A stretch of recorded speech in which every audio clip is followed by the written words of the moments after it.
with this? I think the bow and arrow is silly. I mean, I don't think it was meant as a violent situation. But, you know, I don't have a problem with fining a player, including Antonio Brown, for twerking or doing whatever you want to call it. Popping it. You know, I mean, it is sexually suggestive and lewd, and if you're packaging family entertainment, I get it. Fine him, fine. Here's what I have a problem with. How does what a guy does, how he behaves after the fact, the play on the field is over, affect things like field position? That is absurd. It's one thing to enforce a code of behavior because you want a family product. Very violent product, by the way, but oh, and they sell alcohol during the commercials. But okay, fine, it's for kids, right? Fine. It's one thing to say, we're going to fine you if you behave that way. That's okay. But to say that somehow, to insist that that behavior is somehow conflated with the actual competition on the field is asinine. I've never understood it, and I'm totally against it. So forget the fine. I'm upset by the fact that it costs you field position because you celebrated. Stephen A.? Go ahead, Will. Go ahead, Will. Well, I guess I disagree with Max. I don't have a problem with the punishment for the act.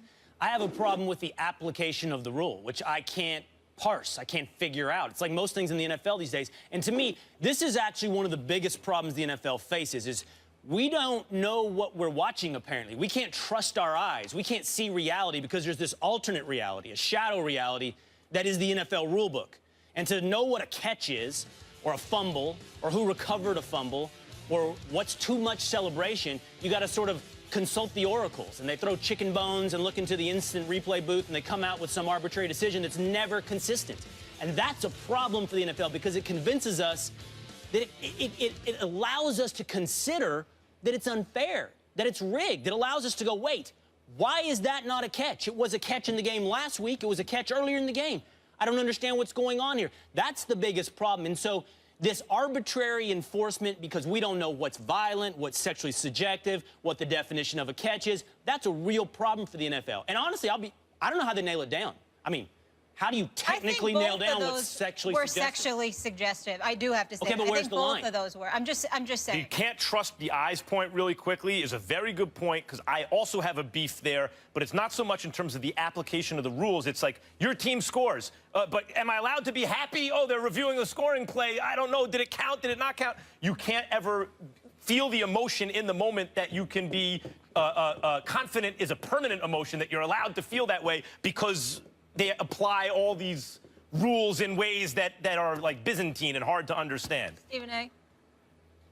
Y'all are making it more convoluted than it really needs to be. Fact of the matter is simple. NFL should have a rule instituted, nothing sexually suggestive. That's it, period. If it's not sexually suggestive, because obviously kids are watching, what's the problem? Why is Josh Norman being fined? I understand the Antonio Brown fine. Do I think it deserved to be for $25,000? No. But I understand the fine because you don't want something sexually suggestive. But how in God's name is Josh Norman getting a fine for that? For what? It falls under violence. Especially here is the hypocrisy in it all. Look at the Redskins. Look at, you got the whole Native American issue, which Max has spoken eloquently about on many, many occasions, okay? And, you think about the bow and arrow and all of this other stuff. He being a member of the Washington Redskins, that may very well have been the reason that he did it. I don't see them looking to change the name. I don't see them looking to do anything about that.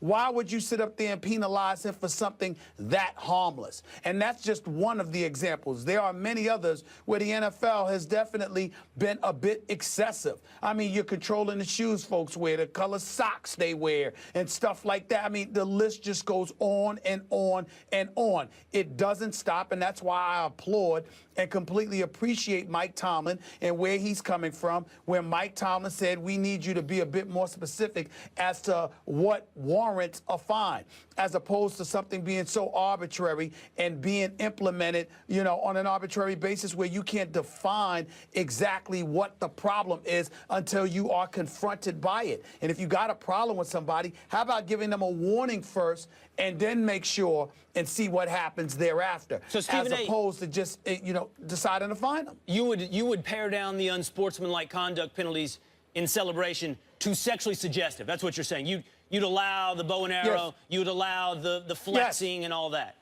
Sure, why not? Yeah, I would allow the flex. You don't want anything. You know, you don't want it going on for a minute or two or something like that. But at the same time, if somebody's flexing or whatever, what's the problem? No. What about a guy Especially in slitting a his sport like throat, doing football. that kind of thing? That's okay?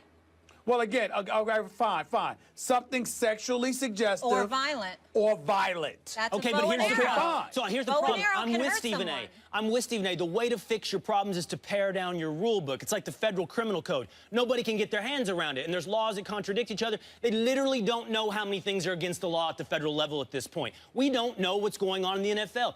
However, paring it down doesn't solve all your problems because, as you point out, once you say violence is wrong in celebration, okay, throat slash bad, bow and arrow shooting good, where was the line there? I don't see what the bright line is. I agree, by the way. Josh Norman shouldn't be penalized. Carlos Hyde was penalized last night for flexing, literally doing sort of the Incredible Hulk flex. I mean, I think there's an answer to your question, and it's nothing sexual at all. And in terms of the violence, because it's inextricably tied to a very violent sport, right?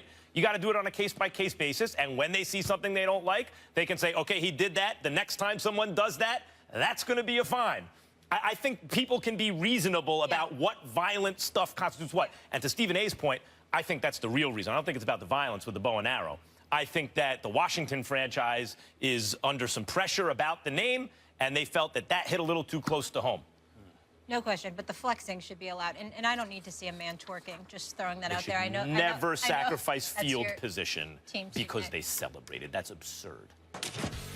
Jets fans cannot be happy with the performance of Ryan Fitzpatrick this season. He's already thrown 10 interceptions, 9 in just the last 2 games, resulting in the Jets having a 1-3 record, tied for worst in the AFC East. Fitzpatrick's poor performance is leading many to question if Geno Smith, who hasn't started since 2014, should be given the job back. Hello, Mark Schlereth. Hello, how are you? How are we doing? I'm good. What do you think? Fitzy's job on the line? Well, I think your job is always on the line when you don't play well. I mean, obviously, I would look at the Jets as an organization and go, if Geno Smith can't get into a game after Fitzpatrick is throwing 9 picks in the last 2, how much do you hate Geno Smith? I mean, why is he on your roster? If you can't put him in, if you can't say, That's a good point. Fitzpatrick, listen, man, it's not going your way today. You've thrown 5 picks. You know what? Why don't you come over here, sit on the sideline a little bit? Let's let Geno go ahead and finish this game up. If you can't even make that move at that point, then why is he on your roster? And, oh, by the way, Bryce Petty is hurt. You draft Christian Hackenberg. Have you not developed a quarterback that you feel consistent about or that you feel good enough about to put in a game when your starter is really struggling? I'm not just saying bench him. I'm saying pull him and say, man, listen, man, tough day. It didn't go your way today. But they don't even have the faith in Geno to do that. It really shows you from a personnel department what they're giving Todd Bowles, the head coach, to work with if they don't feel comfortable putting Geno Smith in a game in the last 2 weeks. So my question again would be, why is he on your roster? If you can't stand him that much, why is he even on your roster? 100%. And by the way, Geno Smith didn't get a long-term deal.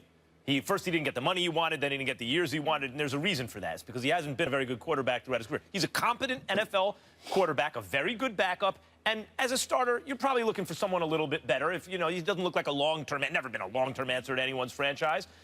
He's turnover-prone, obviously. 9 interceptions in like a half a second.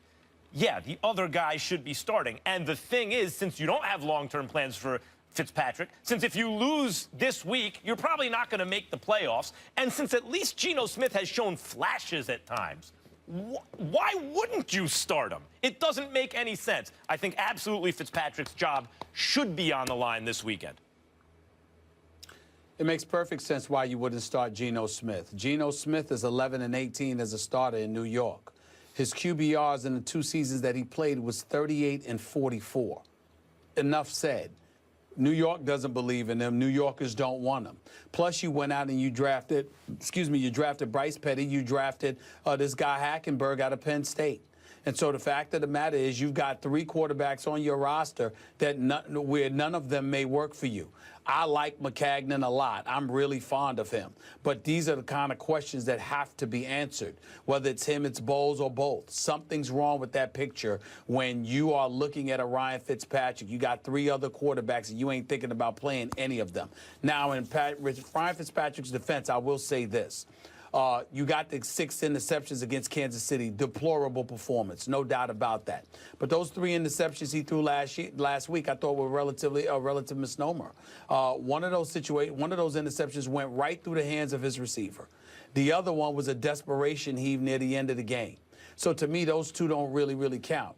What we really come down to is that Ryan Fitzpatrick had a very, very bad game against Kansas City. I don't think we should be looking at him as his job security at all unless he comes out and stinks up the joint with another 4, 5, 6 interception performance. If barring something like that, I don't see that you have a better option in a Jets uniform at this particular moment in time. Right, that's why his job's on the line. If he plays poorly, then he should be yanked.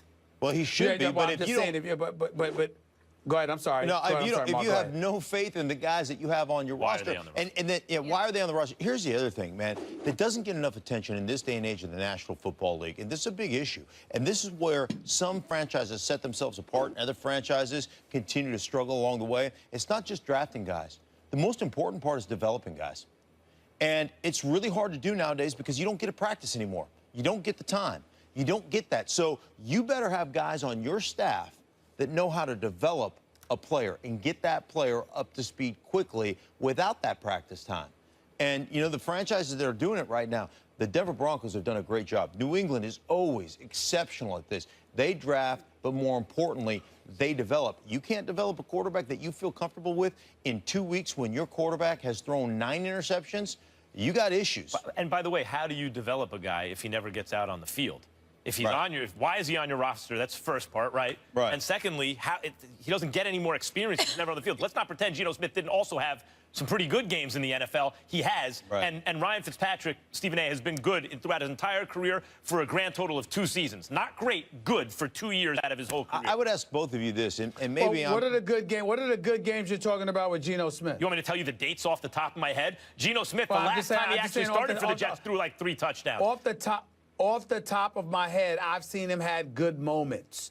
It's rare in a day that I saw us on a Monday morning talking about, hey, Geno really looked good. He's had good moments, but a good game? Yes. Schlereth, you know better than me. You recall him having a good game? Well, listen, I'm sure that he's probably had a decent game. I would never put him in the upper echelon of anything. Here's the one thing that would bother me, and it's bothered me, and you two would know better than I, because you probably heard more than I. But when your quarterback, who at the time was your starting quarterback, gets jacked in the jaw in the locker room in training camp, and I didn't hear one dude on that roster say, like, hey, man, that's a problem. Like, when I didn't hear one guy come to his defense, that says to me, you got a guy in your locker room that people don't respect. And those guys, you can't give an opportunity.